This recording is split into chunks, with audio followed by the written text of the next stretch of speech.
Hello, Assalamu alaikum students. Welcome once again in our physics class, and I hope you all are good and fine. Now we are going to start this class with the chapter number 12 of second year physics, which is electrostatics. So electrostatics से बेटा आज की class हम start करेंगे, and as you know guys, in previous class we have completed chapter number 11, which is heat, and now we are going to start this class with the chapter number 12 of second year physics, which is electrostatics. तो electrostatics से बेटे class start करने जा रहे हैं. तो chapter का नाम इलेक्ट्रोस्टैटिक है. तो चैप्टर स्टार्ट हम करेंगे इलेक्ट्रोस्टैटिक से ही, ताकि पता लग जाए कि इलेक्ट्रोस्टैटिक क्या है, इसके अंदर हम किसको स्टडी करते हैं, इसके बारे में हम पहले जो है सबसे पहले इलेक्ट्रोस्टैटिक का थोड़ा सा इंट्रो हम डिस्कस करेंगे. उसके बाद हम फर्दर जो है वो टॉपिक्स पे चलेंगे. अच्छा बेटे, तो अगर हम बात करते हैं इलेक्ट्रोस्टैटिक्स की, तो इलेक्ट्रोस्टैटिक अगर आप देखें तो ये कॉम्बिनेशन है टू वर्ड्स का, ठीक है, इलेक्ट्रो और सेकेंड वन इज़ स्टैटिक. ठीक है बेटे, अगर हम यहाँ पे बात करते हैं इलेक्ट्रो, तो electro means electric charge, electro means electric charge, ठीक है, electric charges. Static means stationary. तो it means that electrostatic is a combination of electric charges, stationary electric charges. Alright, तो इलेक्ट्रोस्टैटिक की अगर हम बात करें तो इलेक्ट्रोस्टैटिक में electro means electric charges, static means stationary. It means that electrostatic क्या है बेटा, कि वो फिजिक्स की ब्रांच जिसके अंदर हम स्टेशनरी इलेक्ट्रिक चार्जेस को स्टडी करते हैं, जिसके अंदर हम स्टेशनरी इलेक्ट्रिक चार्जेस को, स्टेशनरी मीन्स रुके हुए, ठीक है, जो चार्जेस रेस्ट में हैं, रुके हुए हैं, ठीक है, स्टेशनरी हैं, स्टैटिक हैं. तो स्टैटिक इलेक्ट्रिक चार्जेस को, स्टेशनरी इलेक्ट्रिक चार्जेस को, मतलब रुके हुए इलेक्ट्रिक चार्जेस को हम बेसिकली स्टडी करते हैं. तो वो फिजिक्स की ब्रांच क्या कहलाती है बेटा, इलेक्ट्रोस्टैटिक्स. ठीक है बेटे, तो इलेक्ट्रोस्टैटिक वो फिजिक्स की ब्रांच जिसके अंदर हम स्टेशनरी इलेक्ट्रिक चार्जेस को, रुके हुए स्टेशनरी चार्जेस को, रुके हुए चार्जेस को, इलेक्ट्रिक चार्जेस को हम बेसिकली क्या करते हैं बेटा, स्टडी करते हैं. ठीक है, तो सॉरी, एक लाइन में छोटी सी इलेक्ट्रोस्टैटिक की डेफिनेशन लिख लीजिएगा. उसके बाद हम आते हैं कि ये इलेक्ट्रिक चार्ज किससे कहते हैं, इलेक्ट्रिक चार्जेस क्या होते हैं. तो हम चार्जेस को स्टडी करते हैं, चार्जेस को डिस्कस करते हैं, ताकि आप लोगों को ये कंप्लीट इलेक्ट्रोस्टैटिक जो है, इसका जो है वो मतलब आप लोगों को समझ में आ जाए. ठीक है, तो इलेक्ट्रोस्टैटिक वो फिजिक्स की ब्रांच, अब तक के लिए आपने जो है वो सीखा, वो ये सीखा इलेक्ट्रोस्टैटिक क्या है, कि वो फिजिक्स की ब्रांच जिसके अंदर हम स्टेशनरी इलेक्ट्रिक चार्जेस को स्टडी करते हैं. ठीक है, अभी इलेक्ट्रिक चार्जेस क्या होते हैं इसको हम इसके बाद डिस्कस करते हैं. तो अभी फिलहाल इलेक्ट्रोस्टैटिक की डेफिनेशन लिख लीजिएगा. ठीक है, लिखना स्टार्ट करें. आई होप आप लोगों ने इलेक्ट्रोस्टैटिक की हेडिंग डाल दी होगी. डेफिनेशन लिखना स्टार्ट करें. It is a branch of physics, it is a branch of physics, it is a branch of physics in which we study about, in which we study about stationary electric charges, in which we study about stationary electric charges, in which we study about stationary electric charges. Alright, full stop. तो electrostatic की definition के बाद अब हम आते हैं electric charges पे. ठीक है, कि भाई ये इलेक्ट्रिक चार्ज किसे कहते हैं और ये इलेक्ट्रिक चार्ज क्या होते हैं. तो हेडिंग डाल दिएगा चार्ज, ठीक है, चार्ज की और इलेक्ट्रिक चार्ज.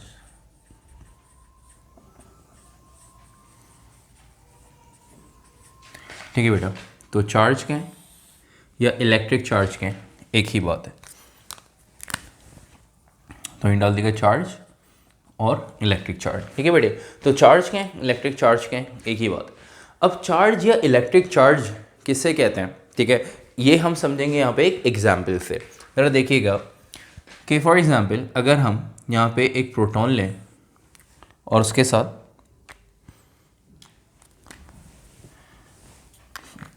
चलें दोनों प्रोटॉन ले लेते हैं. ठीक है, दो प्रोटॉन लिए, ठीक है, तो जब दो प्रोटॉन हमने यहाँ पे रखे तो ये दोनों एक दूसरे को क्या करेंगे बेटे, रिपेल करेंगे. ठीक है, दोनों एक दूसरे को क्या करेंगे, रिपेल करेंगे.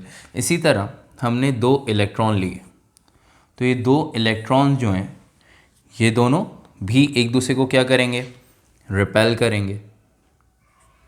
ठीक है, दो इलेक्ट्रॉन्स ये दोनों भी एक दूसरे को क्या करेंगे, रिपेल करेंगे. इसी तरह से एक हमने लिया प्रोटॉन और एक इलेक्ट्रॉन, तो प्रोटॉन और इलेक्ट्रॉन ये दोनों एक दूसरे को क्या करेंगे भाई, अट्रैक्ट करेंगे. ठीक है बेटे, तो ये जो दो प्रोटॉन्स हैं एक दूसरे को रिपेल कर रहे हैं, इसी तरह ये दो इलेक्ट्रॉन हैं एक दूसरे को रिपेल कर रहे हैं, ठीक है। यहाँ पे हमने लिया प्रोटॉन और इलेक्ट्रॉन, ये दोनों एक दूसरे को क्या कर रहे हैं, अट्रैक्ट कर रहे हैं। तो इनके बिटवीन ये जो फोर्स ऑफ रिपल्जन है, ठीक है, ये जो फोर्स ऑफ रिपल्जन है, ये जो फोर्स ऑफ रिपल्जन है दो इलेक्ट्रॉन्स के बिटवीन, और प्रोटॉन और इलेक्ट्रॉन के बिटवीन जो फोर्स ऑफ अट्रैक्शन है, तो ये फोर्स ऑफ रिपल्जन, ठीक है, ये फोर्स ऑफ रिपल्जन, इसी तरह ये फोर्स ऑफ रिपल्जन और ये फोर्स ऑफ अट्रैक्शन, ठीक है, ये फोर्स ऑफ अट्रैक्शन, ये क्या कहलाती है बेटा, ये कहलाती है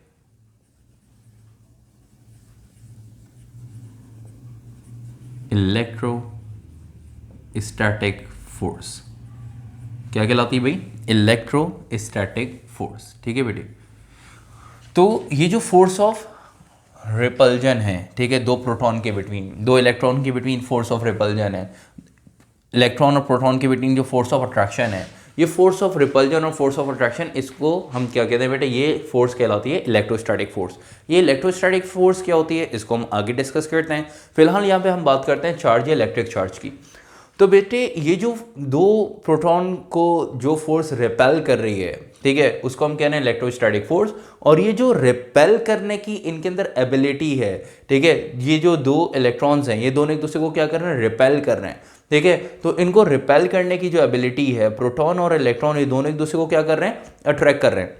तो इनके बिटवीन जो फोर्स ऑफ अट्रैक्शन है, तो इनके बिटवीन जो अट्रैक्ट करने की एक दूसरे को जो एबिलिटी है, वो एबिलिटी क्या कहलाती है बेटा, चार्ज या इलेक्ट्रिक चार्ज। तो मैं दोबारा रिपीट कर रहा हूँ, चार्ज या इलेक्ट्रिक चार्ज क्या है कि प्रोटॉन और इलेक्ट्रॉन को आपस में अट्रैक्ट और रिपेल करने की जो एबिलिटी है, वो एबिलिटी बेसिकली क्या कहलाती है बेटा, चार्ज या इलेक्ट्रिक चार्ज, ठीक है। और वो जो अट्रैक्शन हो रही है इनके बिटवीन, प्रोटॉन और इलेक्ट्रॉन के बिटवीन जो अट्रैक्शन है, उस अट्रैक्शन को हम क्या कहते हैं, इलेक्ट्रोस्टैटिक फोर्स, ठीक है। अब दो इलेक्ट्रॉन्स के बिटवीन जो फोर्स ऑफ रिपल्जन है, दो प्रोटॉन के बिटवीन जो फोर्स ऑफ रिपल्जन है, उस फोर्स ऑफ रिपल्जन को, उस फोर्स को हम बेसिकली इलेक्ट्रोस्टैटिक फोर्स कहते हैं। और इसके बाद हम आगे इलेक्ट्रोस्टैटिक फोर्स को ही जो है वो स्टडी करेंगे। तो बेसिकली चार्ज या इलेक्ट्रिक चार्ज की हम बात कर रहे थे। तो चार्ज और इलेक्ट्रिक चार्ज क्या है कि इनके बिटवीन जो फोर्स ऑफ रिपल्जन है, ठीक है, इनको रिपेल करने की जो एबिलिटी है, वो एबिलिटी बेसिकली क्या कहलाती है बेटा, चार्ज और इलेक्ट्रिक चार्ज, ठीक है। तो प्रोटॉन और इलेक्ट्रॉन को अट्रैक्ट और रिपेल करने की जो एबिलिटी है, वो एबिलिटी क्या कहलाती है बेटा, चार्ज और इलेक्ट्रिक चार्ज, ठीक है। तो चार्ज और इलेक्ट्रिक चार्ज की आप लोगों ने हेडिंग डाल दी होगी, ठीक है। तो चार्ज या इलेक्ट्रिक चार्ज, इनकी डेफिनेशन लिख लीजिएगा बेटा, the ability of attraction, the ability of attraction, the ability of attraction produced by the ability of attraction produced by the efficiency or deficiency of an electron, the ability of attraction produced by the efficiency or deficiency of an electron, efficiency or deficiency of an electron is called as charge or electric charge, is called as charge or electric charge. The ability of attraction produced by the efficiency or deficiency of an electron is called as charge or electric charge. Full stop, ठीक है बेटे। तो charge और electric charge की definition के बाद इनके symbol की तरफ आते हैं। तो सिंबल के हिंट डाल के यहाँ पे सिंबल लिख लीजिएगा कि भाई चार्ज या इलेक्ट्रिक चार्ज जो है, इनका सिंबल क्या है, सिंबल है बेटा Q, स्मॉल और कैपिटल, ठीक है, दोनों लिख सकते हैं, स्मॉल क्यू और कैपिटल क्यू। देखिए स्मॉल क्यू सिंगल चार्ज के लिए यूज़ होगी, सिंगल चार्ज के लिए यूज़ होगा ये जो सिंबल है स्मॉल क्यू, ठीक है बेटे। मतलब एक चार्ज है, दो चार्ज हैं, तीन चार्ज हैं, ठीक है। तो अगर हम यहाँ पे बात करते हैं टोटल चार्ज की, ठीक है, तो टोटल चार्ज को हम कैपिटल क्यू से, ठीक है। और अगर आप सेपरेट चार्जेस की बात कर रहे हैं अलग अलग कि भाई तीन चार्जेस हैं, चार चार्जेस हैं, ठीक है, तो उनके लिए हम स्मॉल क्यू यूज़ करते हैं। भाई Q1 एक चार्ज है, एक चार्ज Q2 है, एक चार्ज Q3 है, एक चार्ज Q4 है, ठीक है। लेकिन अगर हम उन सब का टोटल करें, ठीक है, उनको टोटल करें, तो टोटल चार्जेस को हम कैपिटल Q से रिप्रेजेंट करते हैं, ठीक है। वरना स्पेसिफिकली नहीं है, आप स्मॉल क्यू और कैपिटल Q में से कोई भी सिंबल यूज़ कर सकते हैं, ठीक है। लेकिन मैंने आपको बता दिया कि स्पेसिफिकली कि स्मॉल क्यू को सेपरेट चार्जेस के लिए, सिंगल चार्जेस के लिए यूज़ करते हैं, और कैपिटल Q को टोटल चार्जेस के लिए यूज़ करते हैं, ठीक है बेटे। इसी तरह सिंबल के बाद इनके SI यूनिट की बात करते हैं। तो चार्ज का SI यूनिट जो है वो क्या है बेटा, देख लीजिएगा, चार्ज का ऐसा यूनिट है कूलम। ठीक है बेटे, चार्ज का ऐसा यूनिट है कूलम, सी। ठीक है, कूलम। ठीक है, और इसको हम सी से यहाँ पे रिप्रेजेंट करेंगे। ठीक है बेटे, तो ऐसा यूनिट है चार्ज का कूलम, और कूलम का जो सिंबल है वो यहाँ पे स्मॉल सी। ठीक है बेटे, तो आपके पास जो है वो आपने देख लिया चार्ज, इलेक्ट्रिक चार्ज जो है उसका सिंबल क्या है, स्मॉल क्यू या कैपिटल क्यू। ठीक है, और ऐसा यूनिट हमने यहाँ पे चार्ज का यहाँ पे डिस्कस कर लिया कि चार्ज का ऐसा यूनिट क्या है बेटा, कूलम, और कूलम को स्मॉल सी से हम यहाँ पे क्या करते हैं, रिप्रेजेंट करते हैं। तो चार्ज और इलेक्ट्रिक चार्ज क्या है, आई भी आप लोगों को समझ में आ गया होगा। चलते हैं नेक्स्ट टॉपिक की तरफ, और हैंड डाल दिएगा इलेक्ट्रोस्टैटिक फोर्स।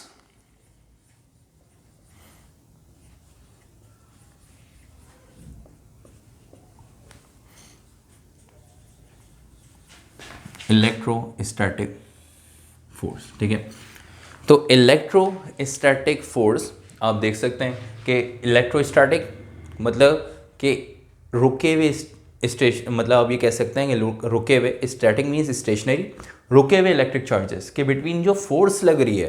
ठीक है, वो फोर्स क्या कहलाती है, इलेक्ट्रोस्टैटिक फोर्स। ठीक है, जैसे यहाँ पे हमने बोला कि भाई ये जो प्रोटॉन्स आपस में रिपेल कर रहे हैं, इलेक्ट्रॉन्स रिपेल कर रहे हैं, प्रोटॉन और इलेक्ट्रॉन अट्रैक्ट कर रहे हैं, तो इनके बिटवीन जो फोर्स है वो क्या है, इलेक्ट्रोस्टैटिक फोर्स। तो electrostatic, electro means electric charge, static means रुके हुए।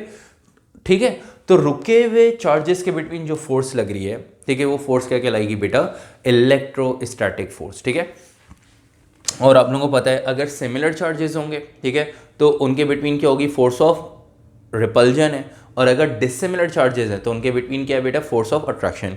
इट मीन्स दैट कि अगर आपके पास एक पॉजिटिव चार्ज है, ठीक है, अब ये कह सकते हैं अगर आपके पास दो पॉजिटिव चार्जेस हैं तो ये दोनों एक दूसरे को क्या करेंगे बेटा, रिपेल करेंगे। ठीक है, इसी तरह आपके पास दो नेगेटिव चार्जेस हैं तो ये दोनों एक दूसरे को क्या करेंगे, रिपेल करेंगे।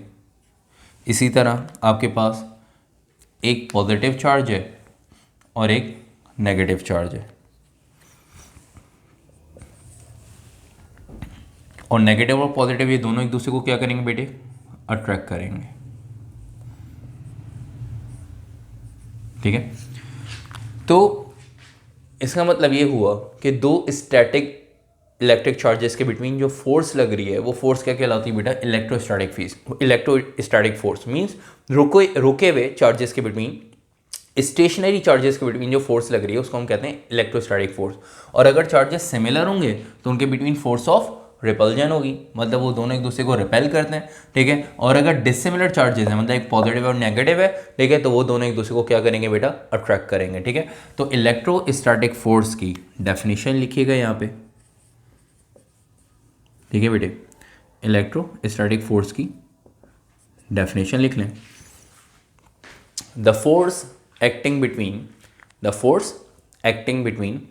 To static electric charges, the force acting between two static electric charges is called as electrostatic force.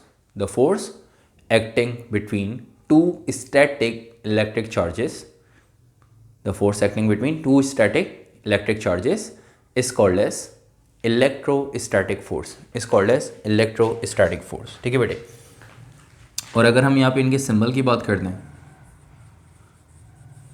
Electrostatic force के सिंबल की, तो इलेक्ट्रोस्टैटिक फोर्स का सिंबल देख लीजिएगा, इसको हम F, ठीक है, और सिंपल F या FE से भी बेटा यहाँ पे रिप्रेजेंट कर रहे होते हैं। ठीक है, F और FE से, ठीक है, समटाइम इसको हम FE जो है वो कुछ जगहों पे FE से इसको रिप्रेजेंट किया हुआ होता है, और नॉर्मली हम इसको F से रिप्रेजेंट करते हैं, सिंपल फोर्स का जो सिंबल होता है। ठीक है, तो इलेक्ट्रोस्टैटिक फोर्स को हम सिंपल F से या FE से रिप्रेजेंट कर सकते हैं। ठीक है, और क्योंकि फोर्स है तो इट मीन्स डैट ऐसा यूनिट क्या होगा बेटा, ऐसा यूनिट होगा इसका न्यूटन। ठीक है, एंड में एक छोटा सा नोट लिख लीजिएगा। ठीक है भाई, एंड में एक छोटा सा नोट लिख लें, यहाँ तक कॉपी कर लें। ऐसा यूनिट क्या आपके पास आ गया, न्यूटन। और एंड में छोटा सा नोट लिखिएगा कि similar charges always repel each other.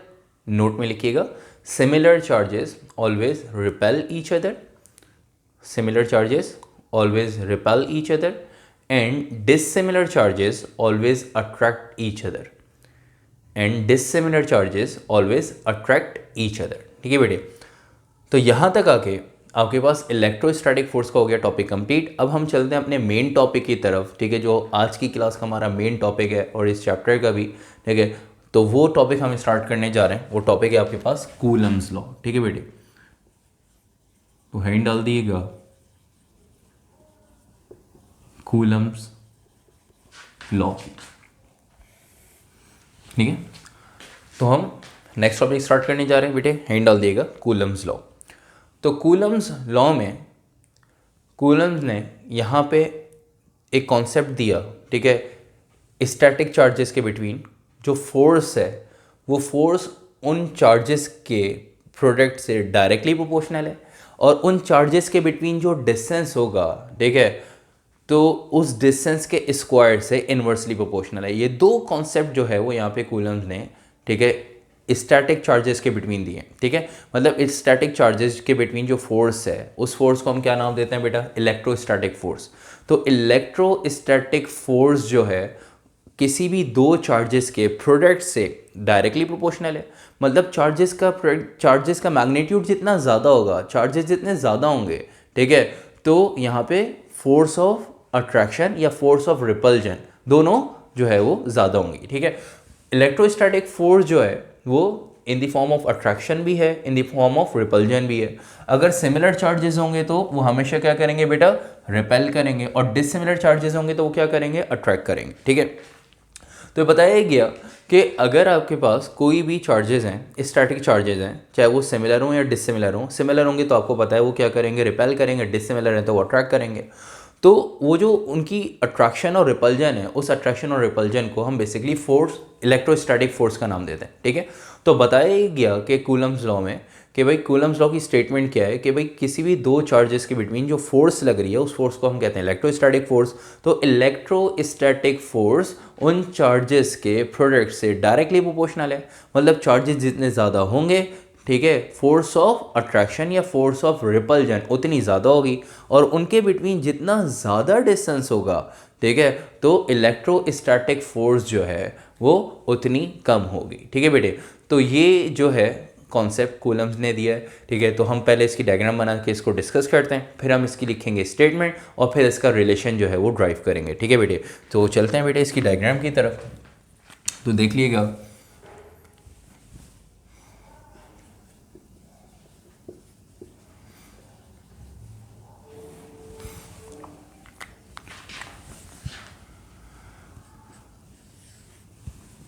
एक आपके पास पॉजिटिव चार्ज है, एक नेगेटिव चार्ज है। ठीक है, एक को नाम दे दिया Q1 का, एक को नाम दे दिया यहाँ पे Q2 का। ठीक है, और इनके बिटवीन जो फोर्स ऑफ अट्रैक्शन है उसको हमने यहाँ पे F से रिप्रेजेंट कर दिया। ठीक है, और वो कौन सी फोर्स ऑफ अट्रैक्शन क्या है, इसको हम क्या कहते हैं, इलेक्ट्रोस्टैटिक फोर्स। ठीक है, तो इलेक्ट्रोस्टैटिक फोर्स यहाँ पे in the form of attraction है। दो डिसिमिलर चार्जेस हैं तो दोनों एक दूसरे को क्या करेंगे बेटा, अट्रैक्ट कर रहे होंगे। ठीक है, और इन चार्जेस के बिटवीन जो डिस्टेंस है, इन चार्जेस के बिटवीन जो डिस्टेंस है उस डिस्टेंस को हम यहाँ पे r से, स्मॉल r से रिप्रेजेंट करते हैं। ठीक है, तो कूलम ने कॉन्सेप्ट ये दिया कि भाई ये कोई भी दो स्टैटिक चार्जेस हैं, सिमिलर या डिससिमिलर। ठीक है, डिससिमिलर होंगे तो उनके बिटवीन फोर्स ऑफ जो इलेक्ट्रोस्टैटिक फोर्स है वो इन द फॉर्म ऑफ क्या होगी बेटा, अट्रैक्शन होगी। डिससिमिलर होंगे, डिससिमिलर है तो अट्रैक्शन है। ठीक है, और सिमिलर चार्जेस होंगे तो in the form of repulsion होगी। तो कहा जाता है कि ये जो दो चार्जेस के बिटवीन जो इलेक्ट्रोस्टैटिक फोर्स है, ठीक है, ये इलेक्ट्रोस्टैटिक फोर्स इन चार्जेस के प्रोडक्ट से डायरेक्टली प्रोपोर्शनल है। ठीक है, कि भाई जितने ज़्यादा चार्जेस होंगे, फोर्स ऑफ जो इलेक्ट्रोस्टैटिक फोर्स है वो उतनी ज़्यादा होगी। ठीक है, और इनके बिटवीन जो डिस्टेंस है, इस डिस्टेंस के स्क्वायर से, ठीक है, इन्वर्सली प्रोपोर्शनल है कि भाई जितना ज़्यादा डिस्टेंस होगा इलेक्ट्रोस्टैटिक फोर्स उतनी कम होगी, जितना कम डिस्टेंस होगा इलेक्ट्रोस्टैटिक फोर्स उतनी ज़्यादा होगी। ठीक है बेटे, तो यही चलते हैं, लिखते हैं स्टेटमेंट में और फिर इसका रिलेशन जो है वो ड्राइव करते हैं।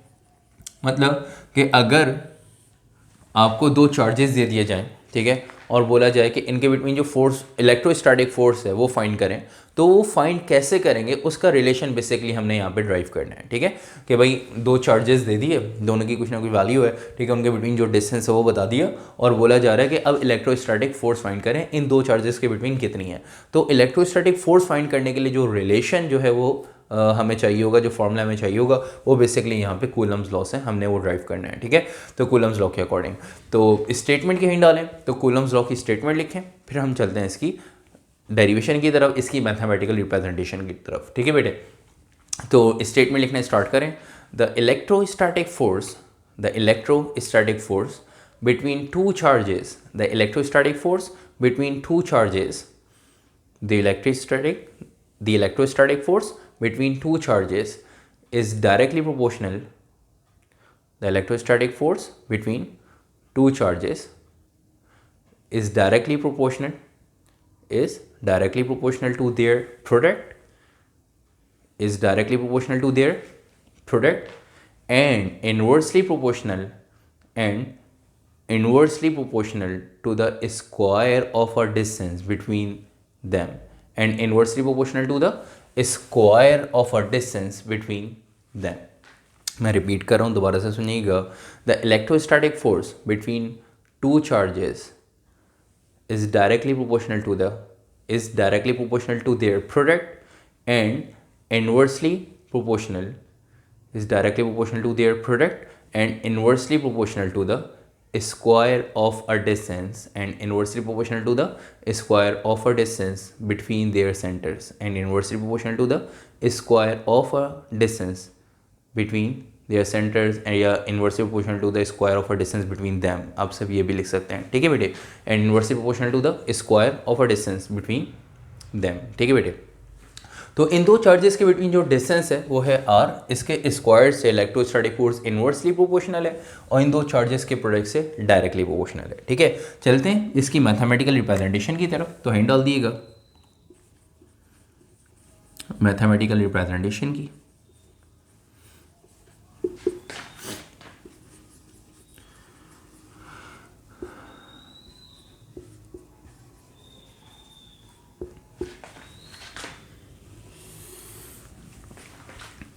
मैथमेटिकल रिप्रेजेंटेशन हम यहाँ पे स्टार्ट करेंगे स्टेटमेंट के रेफरेंस से। ठीक है, तो यहाँ पे लिख देंगे हम अकॉर्डिंग टू द स्टेटमेंट,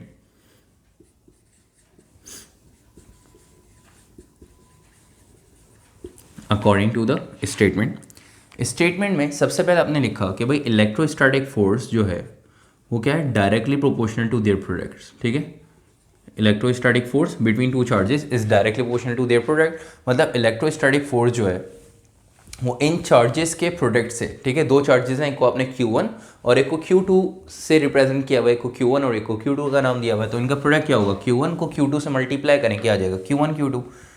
तो इलेक्ट्रोस्टैटिक फोर्स जिसको हमने यहाँ पे F से रिप्रेजेंट किया है, ठीक है, ये Q1 और Q2 के प्रोडक्ट से डायरेक्टली प्रोपोर्शनल है। ठीक है, ये है प्रोपोर्शनैलिटी का साइन। तो इलेक्ट्रोस्टैटिक फोर्स और दोनों चार्जेस के प्रोडक्ट Q1 और Q2, इन दोनों को न्यूमरेटर में लिखा हुआ है और उनके बिटवीन प्रोपोर्शनैलिटी का साइन है। इट मींस दैट इनके बिटवीन डायरेक्ट प्रोपोर्शन का रिलेशन है। ठीक है, तो रिलेशन जब दोनों, मतलब किसी भी दो क्वांटिटी के बिटवीन जब हम रिलेशन जब चेक कर रहे होते हैं और दोनों को न्यूमरेटर में लिखा होता है, उनके बिटवीन प्रोपोर्शनैलिटी का साइन होता है, इट मीन्स दैट, ठीक है, ये बता रहे हैं कि दोनों एक दूसरे से डायरेक्टली प्रोपोर्शनल है। तो इलेक्ट्रोस्टैटिक फोर्स चार्जेस के प्रोडक्ट से डायरेक्टली प्रोपोर्शनल है। ठीक है, आपने पहला रिलेशन यहाँ पे बना लिया कि F proportional to Q1 into Q2, मतलब F जो है वो डायरेक्टली प्रोपोर्शनल है Q1 और Q2 चार्जेस के प्रोडक्ट से। इसको हम यहाँ पे नाम दे देंगे रिलेशन नंबर 1 का। ठीक है बेटे, इसी तरह आपने लिखा and inversely proportional to the square of a distance. ठीक है, इन चार्जेस के बिटवीन जो डिस्टेंस है इसके स्क्वायर से, तो इलेक्ट्रोस्टैटिक फोर्स इन चार्जेस के बिटवीन जो डिस्टेंस है उस डिस्टेंस को हमने यहाँ पे r से रिप्रेजेंट किया हुआ है। तो r के स्क्वायर से, ठीक है, डिस्टेंस के स्क्वायर से इन्वर्सली प्रोपोर्शनल है। तो आपने यहाँ पे रिलेशन बना लिया कि f proportional to 1/r square, ठीक है। और अगर इन्वर्स प्रोपोर्शन का रिलेशन होता है तो हम एक क्वांटिटी को न्यूमरेटर में और दूसरी क्वांटिटी को डिनोमिनेटर में लिखते हैं। तो डिस्टेंस के स्क्वायर से मतलब आर स्क्वायर से इन्वर्सली प्रोपोर्शनल थी इलेक्ट्रोस्टैटिक फोर्स, तो इस वजह से इलेक्ट्रोस्टैटिक फोर्स को न्यूमरेटर में और आर स्क्वायर को डिनोमिनेटर में रखा। ऊपर कुछ नहीं तो ऊपर क्या लगा दिया बेटा हमने 1, इसको नाम दे देंगे रिलेशन नंबर 2 का। अब इन दोनों रिलेशन को हम करेंगे कंबाइन, तो यहाँ पे वर्डिंग लिखेंगे बाय कंबाइनिंग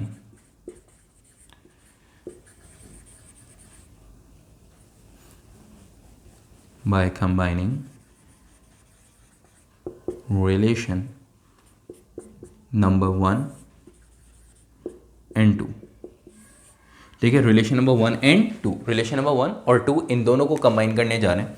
जब इन दोनों रिलेशन को हम कंबाइन करेंगे तो बेटा जब रिलेशन को कंबाइन करते हैं, ठीक है, तो f 2 दफ़ा है, 1 दफ़ा आ जाएगा। प्रोपोर्शनैलिटी का साइन 2 दफ़ा है, 1 दफ़ा आ जाएगा। और Q1 और Q2 आप देख सकते हैं कहाँ है बेटा, न्यूमरेटर में, और आर स्क्वायर डिनोमिनेटर में। जब इनको कंबाइन करेंगे तो कंबाइन करके ये रिलेशन आ जाएगा कुछ इस तरह से, Q1 Q2 upon R square. मतलब जब रिलेशन नंबर 1 और 2 को कंबाइन किया तो Q1 और Q2 न्यूमरेटर में और आर स्क्वायर डिनोमिनेटर में। तो यहाँ पे 1 था, ठीक है, तो 1 कहाँ गया, तो 1 की जगह Q1 और Q2 आ गया। मतलब इनको कंबाइन करके जो वाली न्यूमरेटर में रही, न्यूमरेटर में थी वो न्यूमरेटर में रही, और जो डिनोमिनेटर में थी वो डिनोमिनेटर में रही। बाकी प्रोपोर्शनैलिटी के साइन 1 दफ़ा और f जो है वो 2 दफ़ा था, 1 दफ़ा आ गया, ठीक है बेटे। उसके बाद आपको पता है कि जब भी प्रोपोर्शनैलिटी का साइन हम हटाते हैं तो क्या लगाते हैं, इक्वल्स टू और कांस्टेंट लगाते हैं, ठीक है।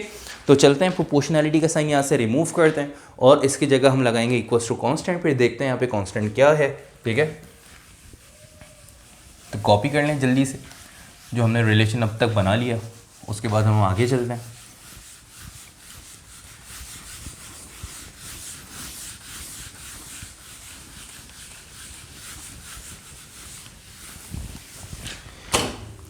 अच्छा बेटा देखिएगा, जब वहाँ पे प्रोपोर्शनैलिटी का साइन है तो जब प्रोपोर्शनैलिटी को हम हटाते हैं तो क्या लगाते हैं बेटा, इक्वल्स टू और कांस्टेंट,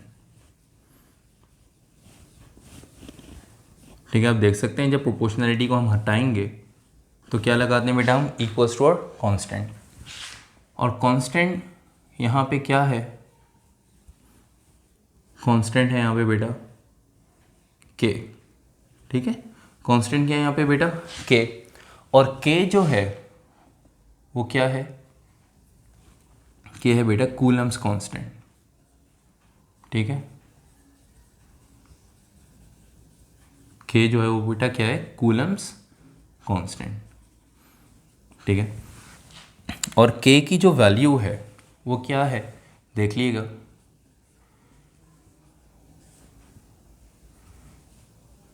के की पहले वैल्यू लिख लेते हैं, उसके बाद के का रिलेशन जो है वो मैं आपको बता देता हूँ, ठीक है।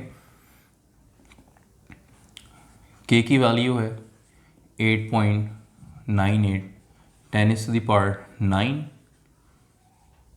Newton into metre square upon coulomb square, ठीक है। न्यूटन इंटू मीटर स्क्वायर पर कूलम स्क्वायर या अपॉन कूलम स्क्वायर। और करके इनको अगर हम राउंड ऑफ करें, ये कांस्टेंट की वैल्यू है बेटा, ठीक है। के जो है वो यहाँ पे कूलम कांस्टेंट है और इसकी value 8.98 10⁻⁹ newton into metre square पर कूलम स्क्वायर। और अगर हम इसको राउंड ऑफ करके लिखें तो के की वैल्यू आपके पास आ जाएगी, 8.98 को राउंड ऑफ कर लें 9 एक्सपोनेंट 9 या 9 10⁻⁹ न्यूटन इंटू मीटर स्क्वायर पर कूलम स्क्वायर, ठीक है बेटे। यह है के की वैल्यू। और ये आई कैसे, ठीक है, इसके लिए ज़रा देख लीजिएगा रिलेशन। के की वैल्यू, ठीक है, इस रिलेशन से यहाँ पे ड्राइव हुई है, ठीक है, कि के किसके बराबर है, 1/4 पाई एप्सिलॉन नॉट, ठीक है बेटे। ये क्या है, एप्सिलॉन नॉट, ठीक है। एप्सिलॉन नॉट क्या है, अब इसको हम डिस्कस करते हैं आगे, ठीक है। बाकी हम जहाँ पे रिलेशन पे थे उस रिलेशन को कंप्लीट करते हैं, बाकी इस साइड में चीज़ें आप लोग इस तरह से लिखते रहिएगा। ये इसी रिलेशन का पार्ट है, इसी डेरिवेशन का पार्ट है, ठीक है। और ये सारी चीज़ें आपने इनके रेफरेंस देने होंगे बिल्कुल, ठीक है।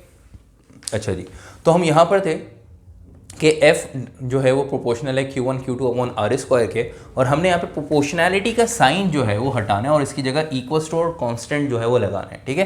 तो हमने जैसे ही यहाँ पे बोला कि इक्वल्स टू कांस्टेंट, तो हमने यहाँ पे थोड़ी सी डिटेल लिख ली कि कांस्टेंट क्या यूज़ होगा। कूलम्स कांस्टेंट के की वैल्यू होती है 8.98, जिसको हम राउंड अप करके 9 ले रहे होते हैं।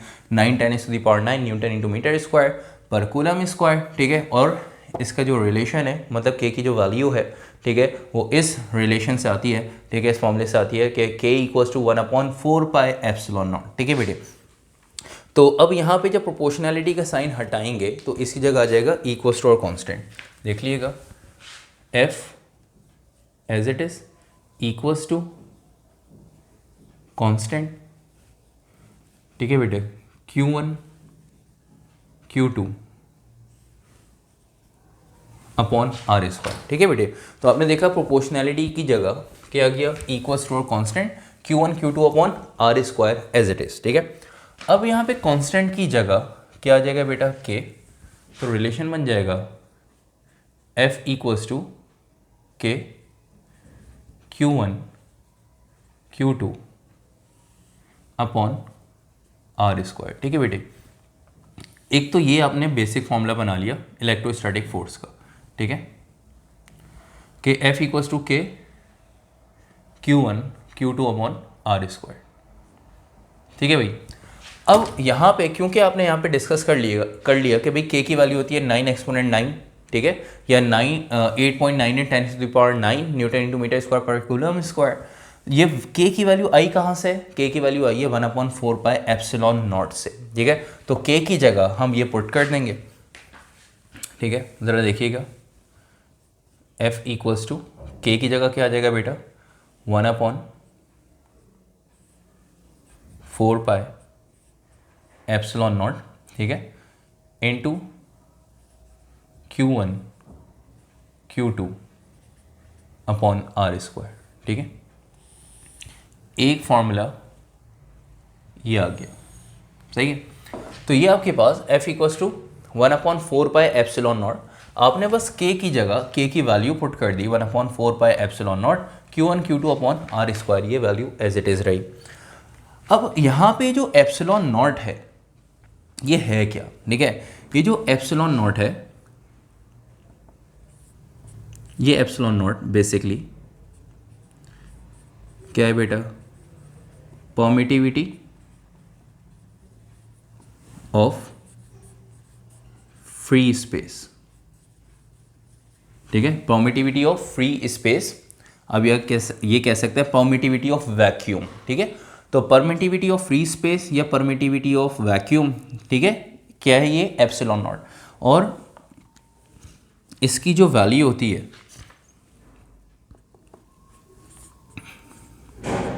क्या है बेटा, 8.85 10⁻⁻12 कूलम स्क्वायर पर न्यूटन इंटू मीटर स्क्वायर, ठीक है। तो आपने देखा कि एप्सिलॉन नॉट की वैल्यू 8.85 10⁻⁻12 और यूनिट है इसका कूलम स्क्वायर पर न्यूटन इंटू मीटर स्क्वायर, ठीक है। तो permittivity of free space epsilon not मैंने यहाँ पे लिखा क्या है बेटा, परमिटिविटी ऑफ फ्री स्पेस, और इसकी वैल्यू ये आपके सामने मैंने लिख दी, ठीक है। मतलब एप्सिलॉन नॉट की जगह अगर आप ये वैल्यू पुट करें 8.85 10⁻⁻12 और पाई की वैल्यू होती है 3.142, तो कैलकुलेटर में पूरी वैल्यू रख के के की वैल्यू आप सॉल्व कर सकते हैं और के की वैल्यू आ जाएगी 9 मल्टीप्लाई बाय 10⁻⁹, मतलब 8.98 10⁻⁹ न्यूटन इंटू मीटर स्क्वायर पर कूलम स्क्वायर, ठीक है बेटे। तो एप्सिलॉन नॉट को आपने यहाँ पे नाम दिया, ये है क्या, परमिटिविटी ऑफ फ्री स्पेस।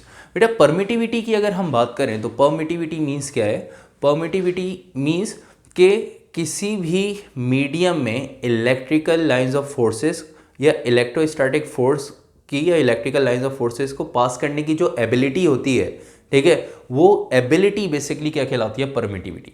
तो किसी भी मीडियम में इलेक्ट्रिकल लाइंस ऑफ फोर्सेस, ठीक है, या किसी भी मीडियम में इलेक्ट्रिकल फोर्सेस को की पास होने की एबिलिटी या किसी भी मीडियम के अंदर इलेक्ट्रिकल लाइंस ऑफ फोर्सेस को पास करने की एबिलिटी कहलाती है क्या? परमिटिविटी। अब यहाँ पे लिखा हुआ है परमिटिविटी ऑफ फ्री स्पेस। अगर फ्री स्पेस है, कोई मीडियम नहीं है, वैक्यूम है, उसके अंदर इलेक्ट्रिकल लाइंस ऑफ फोर्सेस पास हो रहे हैं, तो उसकी एबिलिटी कितनी है बेटा? 8.85 × 10⁻⁻12।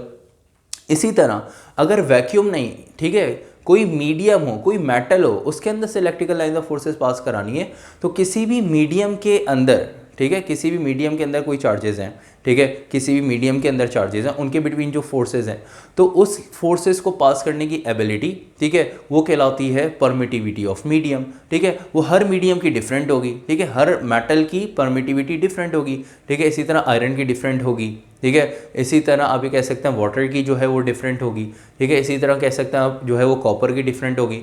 मतलब हर मीडियम की, ठीक है, परमिटिविटी डिफरेंट है। लेकिन फ्री स्पेस, ठीक है, और वैक्यूम जो है, आप जिसको कह सकते हैं एम्प्टी स्पेस जो है, उसकी परमिटिविटी कितनी है? 8.85 10⁻⁻12। तो परमिटिविटी ऑफ फ्री स्पेस को हम एप्सिलॉन नॉट से रिप्रेजेंट करते हैं। इसका मतलब ये हुआ कि हमने ये जो फोर्स का फॉर्मूला फाइंड किया है, इलेक्ट्रोस्टैटिक फोर्स का फॉर्मूला बनाया है, ठीक है, बस के की जगह के की वैल्यू पुट की है 1/4πε0 Q1 Q2/r²। इसका मतलब ये है कि चार्जेस, ठीक है, अगर फ्री स्पेस में रखे हुए हैं, एम्प्टी स्पेस में रखे हुए हैं, मतलब इनके बिटवीन कोई मीडियम नहीं है, ठीक है, तो इनके बिटवीन इलेक्ट्रोस्टैटिक फोर्स फाइंड करने का ये फॉर्मूला आपके पास है, ठीक है, कि F = 1/4πε0 Q1 Q2/r²। ठीक है, इस फॉर्मूले से हम इलेक्ट्रोस्टैटिक फोर्स फाइंड कर लेंगे। लेकिन अगर इनके बिटवीन कोई मीडियम आ जाता है, तब इलेक्ट्रोस्टैटिक फोर्स कैसे फाइंड करेंगे? और अगर कोई मीडियम आ जाएगा तो उसका रिलेशन क्या होगा, ठीक है, और उसकी वैल्यू क्या होगी? तो चलते हैं आगे फर्दर इसको और मज़ीद सॉल्व करने। ठीक है, तो यहाँ पे ये अब तक हमने जो फार्मूला ड्राइव किया है, ये कौन सा फार्मूला है? ये इलेक्ट्रोस्टैटिक फोर्स का वो फार्मूला है जब चार्जेस जो हैं वो आपके फ्री स्पेस में है, वैक्यूम में, ठीक है, मतलब इनके बिटवीन कोई मीडियम नहीं है। अब यहाँ पे देखिएगा, हम यहाँ पे लिख लेते हैं in case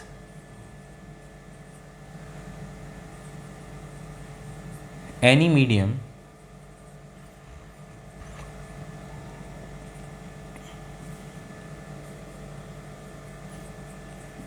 is placed between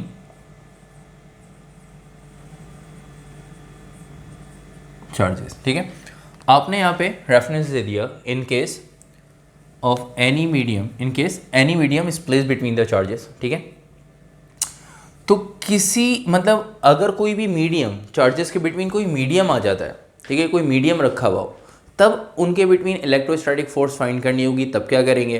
तो उसके लिए अब हम यहाँ पे रिलेशन बनाने जा रहे हैं। ठीक है, तो आपने अब तक ये चीज़ें देख ली कि भाई परमिटिविटी ऑफ फ्री स्पेस क्या है? ε0, ठीक है, और उसकी वैल्यू होती है 8.85 10⁻⁻12 कूलम स्क्वायर पर न्यूटन इंटू मीटर स्क्वायर। ठीक है, तो आगे चलते हैं।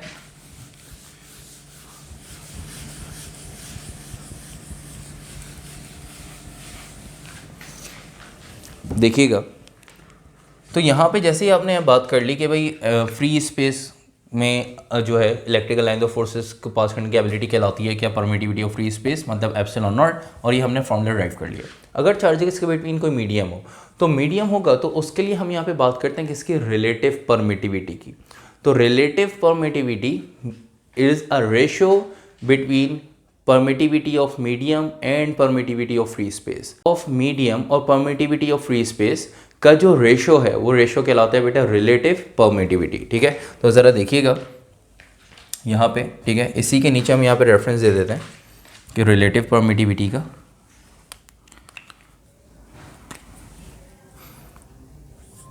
ठीक है, इसको एप्सिलॉन आर से रिप्रेजेंट करते हैं। एप्सिलॉन आर से रिप्रेजेंट करते हैं किसको? Relative permittivity.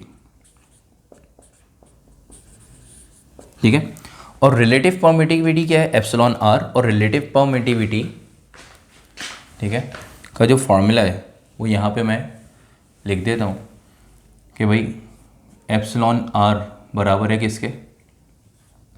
Epsilon upon epsilon not. ठीक है, और अगर इस सिर्फ एप्सिलॉन की बात करते हैं, एप्सिलॉन की, एप्सिलॉन नॉट आपको पता है परमिटिविटी ऑफ फ्री स्पेस, ठीक है। एप्सिलॉन आर जो है वो क्या है बेटा, रिलेटिव परमिटिविटी। और ये जो एप्सिलॉन है, ये एप्सिलॉन क्या है देख लीजिएगा, permittivity of medium. Epsilon means permittivity of medium, कि मतलब किसी, मतलब फ्री स्पेस के अलावा कोई भी मीडियम है, ठीक है, आयरन है, वाटर है, कॉपर है, कोई भी मीडियम है, उनके बिटवीन जो इलेक्ट्रिकल लाइन ऑफ फोर्सेस के उनके अंदर इलेक्ट्रिकल लाइन ऑफ फोर्सेस को पास करने की जो एबिलिटी है, वो एबिलिटी क्या है, परमिटिविटी ऑफ मीडियम। और हर मीडियम की परमिटिविटी डिफरेंट होती है, और हर मीडियम की परमिटिविटी, ठीक है, लिए आपके बुक में जो है वो टेबल बना हुआ होगा परमिटिविटी ऑफ मीडियम का, वहाँ से आपको वैल्यूज़ मिल जाएंगी, और ये कांस्टेंट वैल्यूज़ होती हैं, हर मीडियम की डिफरेंट होगी, ठीक है। तो न्यूमेरिकल जब हम अब करेंगे तो उसमें वो वैल्यू गिवन होगी परमिटिविटी की, ठीक है बेटे। तो अच्छा बेटा, परमिटिविटी ऑफ मीडियम की अब हम बात कर रहे हैं, क्योंकि हमने यहाँ पे डिस्कस किया रिलेटिव परमिटिविटी, और relative permittivity is a ratio between permittivity of medium and permittivity of free space. तो permittivity of medium, permittivity of free space का जो रेशियो है वो रेशियो कहलाता है रिलेटिव परमिटिविटी। मतलब कि अगर आपको चेक करना हो कि किसी फ्री स्पेस की परमिटिविटी इतनी है और किसी भी मीडियम की परमिटिविटी गिवन हो, तो उनका रेशियो कितना है, उनका जो रेशियो है किसी भी मीडियम की, भाई कॉपर की परमिटिविटी और फ्री स्पेस की परमिटिविटी का रेशियो आपने चेक कर लिया, तो रेशियो कहलाता है रिलेटिव परमिटिविटी, ठीक है। तो रिलेटिव परमिटिविटी से आपने permittivity of medium divide by permittivity of free space, ठीक है, ये फॉर्मूला आपने यहाँ पे लिखा, परमिटिविटी ऑफ फ्री स्पेस, ये वैल्यू नीचे डिवाइड हो रही है, दूसरी तरफ जाके हो जाएगी मल्टीप्लाई। तो ये रिलेशन कुछ इस तरह से बन जाएगा, epsilon naught into epsilon R equals to epsilon, ठीक है बेटे। आपने देखा क्या करा कि एप्सिलॉन नॉट नीचे डिवाइड हो रहा है, ऊपर जाके क्या हो गया, मल्टीप्लाई किससे, एप्सिलॉन आर से। तो epsilon naught into epsilon R equals to epsilon, और करके रिलेशन को पलट के लिख देंगे कि एप्सिलॉन बराबर है epsilon naught into epsilon R के। तो इसका मतलब ये आपने परमिटिविटी ऑफ मीडियम, ये क्या है बेटा, परमिटिविटी ऑफ मीडियम,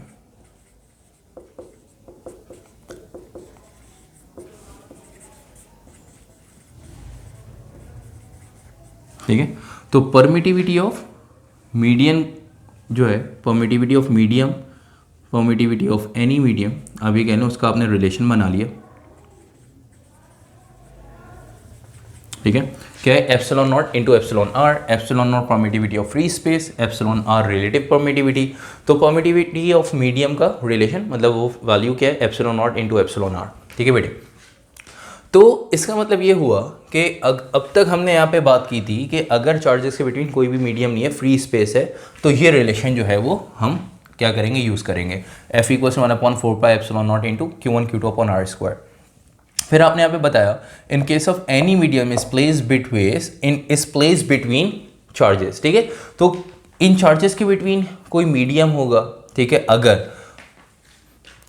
तो अब यहाँ पे रिलेशन क्या यूज होगा देख लिएगा, F equals to 1/4 pi epsilon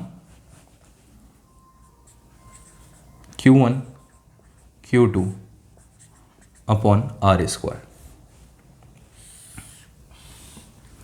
ये फॉर्मूला, ये रिलेशन यहाँ पे यूज़ होगा, ठीक है बेटे। तो ये कौन सा फॉर्मूला अब आपने बना लिया कि देखें कि अगर फ्री स्पेस है, चार्जेस किसी भी मीडियम में नहीं है, तो फॉर्मूला यूज़ हो रहा है F equals 1/4 pi epsilon naught Q1 Q2 upon R square.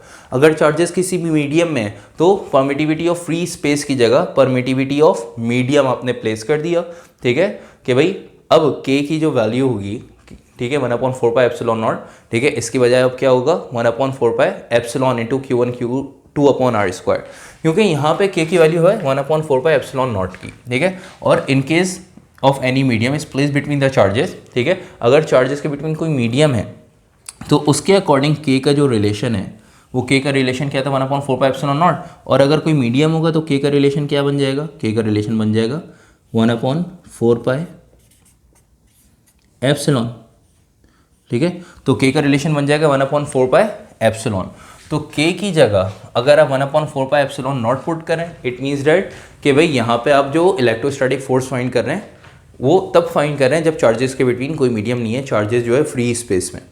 लेकिन अगर चार्जेस के बिटवीन कोई मीडियम आ जाता है या चार्जेस किसी मीडियम में है, तब के की जगह आपने क्या यूज़ किया 1/4 पाई एप्सिलॉन, ठीक है। क्योंकि के का रिलेशन पर एप्सिलॉन नॉट से चेंज होगी, क्या हो जाएगा एप्सिलॉन हो जाएगा, ठीक है। तो 1/4 पाई एप्सिलॉन नॉट यूज़ कर रहे हैं तब जब चार्जेस फ्री स्पेस में, और इलेक्ट्रोस्टैटिक फोर्स अगर फाइंड करनी हो चार्जेस के बिटवीन कोई मीडियम हो तो उसके लिए फॉर्मूला यूज़ होगा 1/4 pi epsilon into Q1 Q2 upon R², ठीक है। अच्छा बेटा, अब यहाँ पे देखिएगा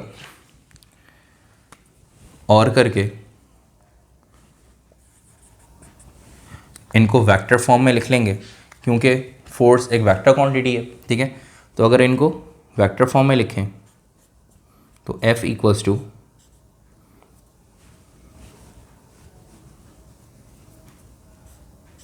F equals to 1/4 pi epsilon into Q1 Q2 upon R², ठीक है, इंटू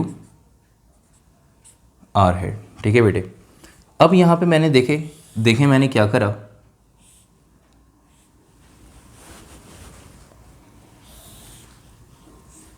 ठीक है बेटे।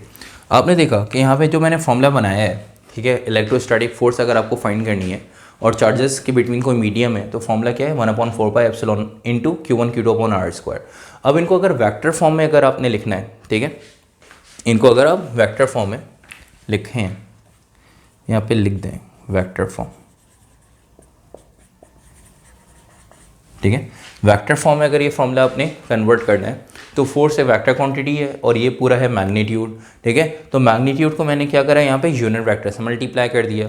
आपको पता है किसी भी वेक्टर के मैग्नीट्यूड को उसके अगर यूनिट वेक्टर से मल्टीप्लाई कर दें तो क्या मिल जाएगा, आपको वेक्टर मिल जाएगा, ठीक है। यूनिट वेक्टर का तो फॉर्मूला पता होना चाहिए, यूनिट वेक्टर का तो फॉर्मूला पता होगा कि जैसे फॉर एग्जांपल यूनिट वेक्टर आपके पास r है, तो यूनिट वेक्टर ऑफ r बराबर है किसके, वेक्टर r डिवाइडेड बाय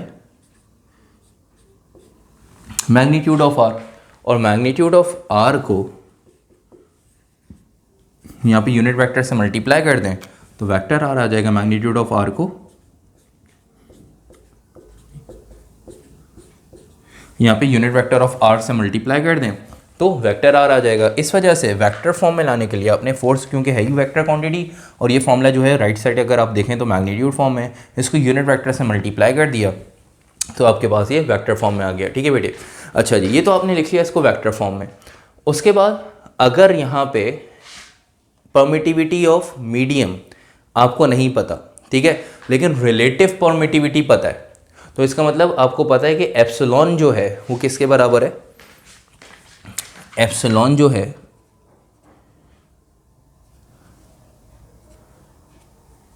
वो बराबर है किसके, epsilon naught into epsilon R. कैसे, यहाँ पे आप जो है वो बना चुके हैं ये फॉर्मूला, ये रिलेशन कि भाई रिलेटिव परमिटिविटी के फॉर्मूले से रिलेटिव परमिटिविटी का जो रिलेशन कि एप्सिलॉन अपॉन एप्सिलॉन नॉट ये बराबर है epsilon naught into epsilon R बराबर है एप्सिलॉन के, ठीक है। तो एप्सिलॉन बराबर है किसके, epsilon naught into epsilon R के। तो एप्सिलॉन की जगह हम ये भी पुट कर सकते हैं। तो फॉर्मूला क्या था, एफ इक्वल्स टू, ये फॉर्मूला देखें बिफोर वेक्टर फॉर्मूला हमने जो ड्राइव किया था परमिटिविटी ऑफ मीडियम का 1/4 pi epsilon naught into epsilon R Q1 Q2 upon R², ठीक है बेटे। ये आपके पास इलेक्ट्रोस्टैटिक फोर्स का रिलेशन आ गया, ठीक है। तो यहाँ तक आके हमने कूलम्स लॉ का रिलेशन जो है वो ड्राइव कर लिया, ठीक है।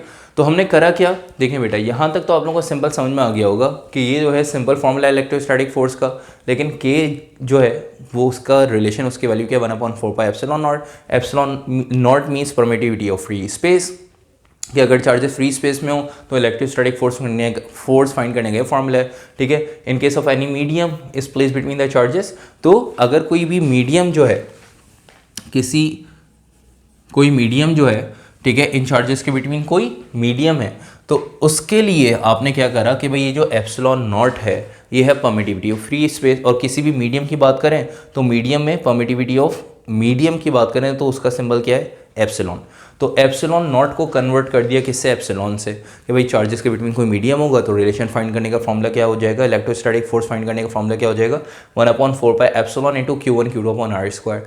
इनको अगर वेक्टर फॉर्म में लिखेंगे तो वेक्टर फॉर्म में आपने यहाँ पे लिख दिया F equal to 1/4 pi epsilon into Q1 Q2 upon R square, और इसको आपने यूनिट वेक्टर से, आर हेड यहाँ पे देख रहे हैं, यूनिट वेक्टर से मल्टीप्लाई किया, कि मैग्नीट्यूड को यूनिट वेक्टर से मल्टीप्लाई किया तो वेक्टर फॉर्म में आ गया। ठीक है, यहाँ तक आके आपके पास रिलेशन हो गया कंप्लीट ड्राइव। ठीक है, पेपर में कहाँ तक करना है, आपने यहाँ तक करना है। एंड में ये रिलेशन भी लिख देंगे, कोई मसला नहीं है। मैंने सिर्फ और सिर्फ इस वजह से कि भाई एप्सिलॉन, क्योंकि ये सारे रेफरेंसेज जो हैं वो आपने साइड में देने हैं। ठीक है, जब भी आप ये रिलेशन ड्राइव कर रहे होंगे, ठीक है, इसके बाद, ठीक है, ये जब आप रिलेशन ड्राइव कर रहे हैं साथ साथ आपने ये पूरे रेफरेंसेस देने हैं। ठीक है, जब भी पेपर में रिलेशन ड्राइव करने के लिए आएगा। ये कांस्टेंट वैल्यू नहीं भी लिखें तो कोई मसला नहीं है। ठीक है भाई, के जो है कूलम कांस्टेंट ये बता दिया, प्रोपोर्शनैलिटी का साइन हटाते हैं, इक्वल्स टू कांस्टेंट लगाते हैं। ठीक है, और ये रिलेशन आपने रेफरेंस ज़रूर देना कि भाई के की वैल्यू 1/4 पाई एप्सिलॉन नॉट है। एप्सिलॉन नॉट किसे कहते हैं, ठीक है, एप्सिलॉन नॉट की वैल्यू, जो कांस्टेंट वैल्यूज़ मैंने लिखवाई है ना, ये आप यहाँ पे ना लिखें क्योंकि फॉर्मूलाज में वैल्यूज़ का कोई काम नहीं है। ये वैल्यू इस वजह से लिखवाई हैं ताकि आगे जाके न्यूमेरिकल में ये वैल्यूज़ यूज़ हो सकें। ठीक है, आप लोगों को अभी से पता हो। ठीक है, फिर एप्सिलॉन आर रिलेटिव परमिटिविटी है, ये सारे रेफरेंसेस, के की वैल्यू 1/4 पाई एप्सिलॉन। ठीक है, और उसके बाद ये सारे रेफरेंसेस के एप्सिलॉन आर किसके बराबर है, एप्सिलॉन का जो फॉर्मूला हमने बनाया epsilon naught into epsilon R. ठीक है, फिर एप्सिलॉन की जगह हमने इस फॉर्मूले में एप्सिलॉन की जगह वैल्यू पुट की, epsilon naught into epsilon R. ये सारे रेफरेंसेस यहाँ तक आपने पेपर में देने होंगे इस रिलेशन को ड्राइव करने के साथ साथ। ठीक है बेटे, तो अब ये जो है, आई होप ये कॉन्सेप्ट आप लोगों को समझ में आ गया होगा। एक छोटी सी कन्फ्यूजन एंड में कि आप लोग को होगी या किसी भी स्टूडेंट को होती है कि सर हम पेपर में कहाँ तक करेंगे जब ये रिलेशन ड्राइव करने के लिए आएगा। तो मैंने आपको बता दिया वेक्टर फॉर्म तक आपने करना है रिलेशन ड्राइव, लेकिन ये सारे रेफरेंसेस जो है वो यहाँ तक के सारे रेफरेंसेस आपने देने होंगे साइड में। ठीक है, हाँ, ये कांस्टेंट वैल्यूज़ अगर आप नहीं भी लिखेंगे कोई मसला नहीं है, और नहीं कांस्टेंट वैल्यूज़ नहीं लिखेगा, ठीक है, क्योंकि न्यूमेरिकल का पार्ट है, न्यूमेरिकल में यूज़ होंगी। ठीक है, अच्छा जी, लेकिन बाकी सारे रेफरेंसेस ये आपने यहाँ तक के इस रिलेशन को ड्राइव करने के साथ साथ देने होंगे। और वेक्टर फॉर्म के बाद एंड में ये रिलेशन भी अगर आप लिख देंगे, ठीक है, या इसके साथ ये रिलेशन लिख देंगे कि भाई एप्सिलॉन की जगह एप्सिलॉन की वैल्यू आपने जो है वो पुट करके दिखा दी, तब भी कोई मसला नहीं है। मतलब ये जो स्टेप मैंने यहाँ पे किया है कि एप्सिलॉन की जगह एप्सिलॉन की वैल्यू पुट कर दी कि एप्सिलॉन बराबर होता है epsilon naught into epsilon R के। ठीक है, ये स्टेप अगर आप यहाँ पे भी लिख देंगे इसी के नीचे तब भी कोई मसला नहीं है। और एंड में आपने वेक्टर फॉर्म जो है वो बता दी। ठीक है बेटे, वेक्टर फॉर्म नहीं भी बताएं, ये रिलेशन तक आपने जो है वो कूलम्स लॉ का रिलेशन राइट कर दिया तब भी सही है। ठीक है बेटे, तो बस आई होप ये आप लोगों को कॉन्सेप्ट क्लियर हो चुका होगा। कूलम्स लॉ क्या है, इसका रिलेशन क्या है, परमिटिविटी क्या है, रिलेटिव परमिटिविटी क्या है। ठीक है, तो बस क्लास को यहाँ पे एंड करते हैं। नेक्स्ट क्लास में कूलम्स लॉ से रिलेटेड जो न्यूमेरिकल्स हैं वो स्टार्ट करेंगे 12.1 से लेकर 12.6 तक। ये आपके पास पूरे कूलम्स लॉ के जो है वो न्यूमेरिकल्स हैं। तो इंशाल्लाह नेक्स्ट क्लास में न्यूमेरिकल्स स्टार्ट करते हैं कूलम्स लॉ से रिलेटेड। और आपको पता है हमारी प्रैक्टिस जो है वो रहती है कि भाई हम टॉपिक पढ़ते हैं उससे रिलेटेड न्यूमेरिकल्स, ताकि जो है वो साथ साथ टॉपिक्स जो है वो रेडी होते रहें, उनकी प्रैक्टिस जो है वो आप लोग साथ साथ करते रहें। ठीक है बेटे, और यहाँ तक अगर आप लोगों को कोई भी कन्फ्यूजन हो तो आप लोग पूछ सकते हैं, आप लोग कमेंट कर सकते हैं। ठीक है, आप लोग जो है वो व्हाट्सएप कर सकते हैं, आप लोग जो है मेल कर सकते हैं। आप लोग डिस्क्रिप्शन वीडियो की लाजमी देखा करें ताकि उससे आप लोगों को पता लग जाएगा कि किस तरह से जो है वो आपने करना है कॉन्टैक्ट, और किस तरह से जो है वो अपनी क्यूरी को आप रिजॉल्व कर सकते हैं। ठीक है, और कोई भी इंपॉर्टेंट इन्फॉर्मेशन जो है वो फ्यूचर लेक्चर्स के लिए, ठीक है, फर्दर लेक्चर्स के लिए वो आपको डिस्क्रिप्शन में मिल सकती है। ठीक है बेटे, और दूसरा जाने से पहले ये है कि अगर आप लोगों ने वीडियो लाइक नहीं की तो ज़रूर लाइक करें, चैनल को लाजमी सब्सक्राइब करें। और थोड़ा सा ये है कि हमने जो है ये चैप्टर नंबर 12 थोड़ा सा लेट स्टार्ट किया है। चैप्टर 11 हम बहुत पहले एंड कर चुके थे, चैप्टर नंबर 12 आज जो है वो हम स्टार्ट करें। ठीक है, और काफ़ी गैप आ गया, ठीक है, आप लोगों की स्टडीज़ में, तो कुछ मसरूफियात की वजह से। तो इंशाल्लाह ये अब हम इसको जो है वो आपकी लेक्चर की जो वीडियो अपलोड जो होंगी, ठीक है, लेक्चर जो है इसकी स्पीड थोड़ी सी बढ़ा देंगे।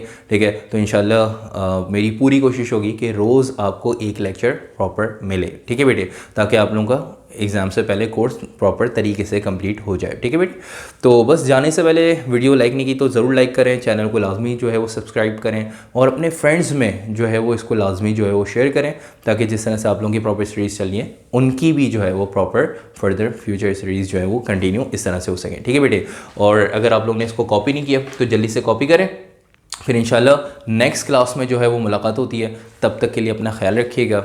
अल्लाह हाफ़िज़।